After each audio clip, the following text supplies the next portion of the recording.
Joining us now is Sitt. He's the chairman and CEO of Thor Equities. They manage a global real estate portfolio of some $20 billion, and that does include data centers as well. Joe, nice to have you here. Thank you so much. I feel like a lot of the executives we talk to and/or investors in real estate want to change the subject from office.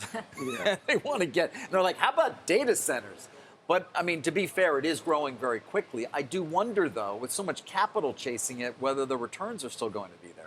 Yes, very much so. Why? It's the same reason you see the movement of the stock price of NVIDIA and anything AI related.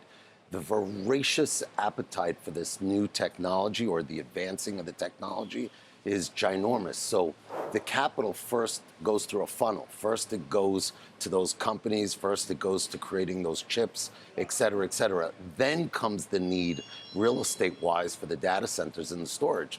So that's really only begun. And in fact, in real estate, it's actually the opposite. Even though there's so much interest from real estate investors for data centers, they're sort of afraid of it. They don't understand it. They hesitate about it. And then I'd say last but not least is the scale. You know, we had one project that we're doing in Madrid. The original budget was on the same piece of land was to develop 400 million euros worth of spending for the development. On the same property, because of the demand from our potential tenant for the same site, it's going to be about a 2.6, 2.7 billion euro project on the same piece of land. Just because they're just doing so much more there. And so much demand, I see. Particularly from the FANGs. There's about 14 tenants out there that are the most voracious users, but it's everybody that you're talking about all day long that's cloud related, that's cloud security related, that's chip related. They're the ones creating the demand. But with you know, obviously the cost of capital is a lot higher now than it was. With 10-year money, what, 5-6% at least? Aren't cap rates going up a lot too on these things? What it is what we like to do is play where the growth is and focus where the growth is. I think what people don't realize when you invest in a market like, let's say, the office market, is you've got a market where the fundamentals, the rents are coming down and your costs are going up. At least what's exciting in terms of the data center side of the world is that, yes, your costs are going up, but the demand is voracious. And you look at it also from a global point of view. One of the things I said actually I think on your show a lot of years ago, I said one day you're going to see in this bipolar separation of the world, you're going to see an Amazon stop doing business in a Russia. And I say, who knows, maybe one day you might see Apple not being able to do business in a China. What that means is that separation is now there's a race to bring those chip jobs home and accelerate those manufacturing of chips for that sort of race. That creates more data center needs. So the bottom line of all that means demand more and more for rent makes up for the greater cost of the real estate. Just need to find the real estate investors that are willing to plunge into something that's not traditional real estate, but also has the technology bent to it, which is not sort of those wheeler dealer types. No, but I mean, you're talking about it like it's a newfound thing. I mean, Blackstone, I think it's their largest single component of what is the largest real estate portfolio there is. It's not like data center investment has not been going on for some time. No, they only pivoted to that space about 10 or 14 years ago. Before 14 years ago, they weren't. And what's amazing about Blackstone, particularly John Gray, is they're the pioneer. So yes, they're doing it, but there's not a lot of people that have the size of checkbook to be able to write a check for a $2.6 billion project, as that's just one project I gave you an example of. Another project we're looking at is about $4.750 billion in dollars.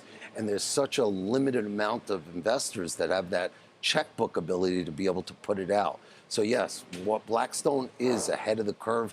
They've sort of always been ahead of the curve. I really respect them greatly. I'm an investor. I'm a big fan and regular friend of the senior team up there. But there's not a lot of other capital that's chasing it to the degree they are. So still a humongous market, humongous opportunity, right. The dearth. I think I saw you have exposure in Mexico, which is just interesting because AWS just this week announced $5 billion for an infrastructure project in Mexico. Excellent to this point. Yeah. Excellent point. The world is a bigger world than it used to be. We always think of the world in a very Western, limited, NATO, etc.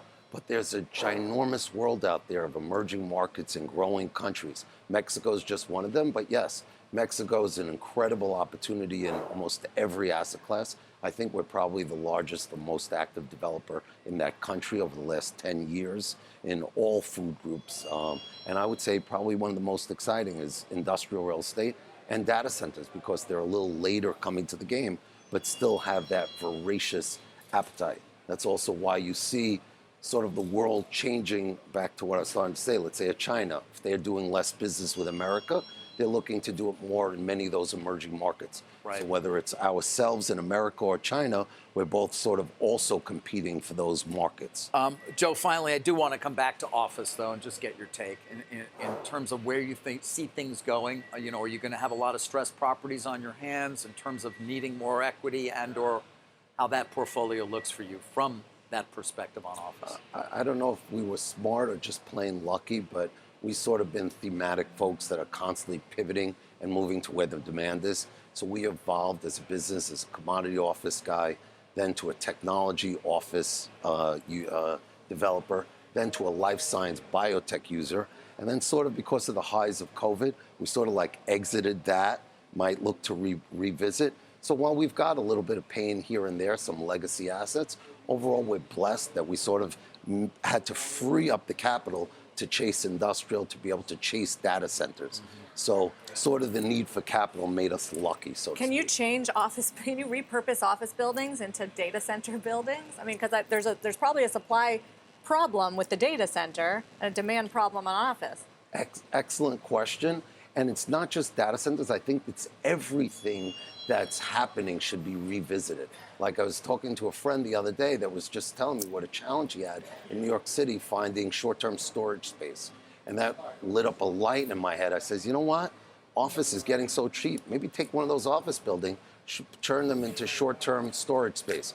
But the answer to getting to what you're saying, and that reuse and revisit it, be it data centers or otherwise, is really a pocketbook to be able to do it. And right now, the office market is so beaten. There's so much, it's even worse than what you might think the exaggerations are. It really is much, much worse. It hasn't even played out through the system yet.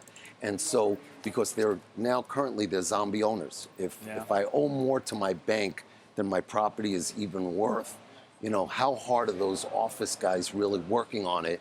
They really probably then don't have the pocketbook to reinvent it. So we sort of really need to see that wash through the system before it's ready to come back and regenerate to its highest best use, which might be data centers. There you go. Well done. Ending on your main point. Joe, thank you. Appreciate you taking time. Thank you. Pleasure. Thanks, Joe Sitt.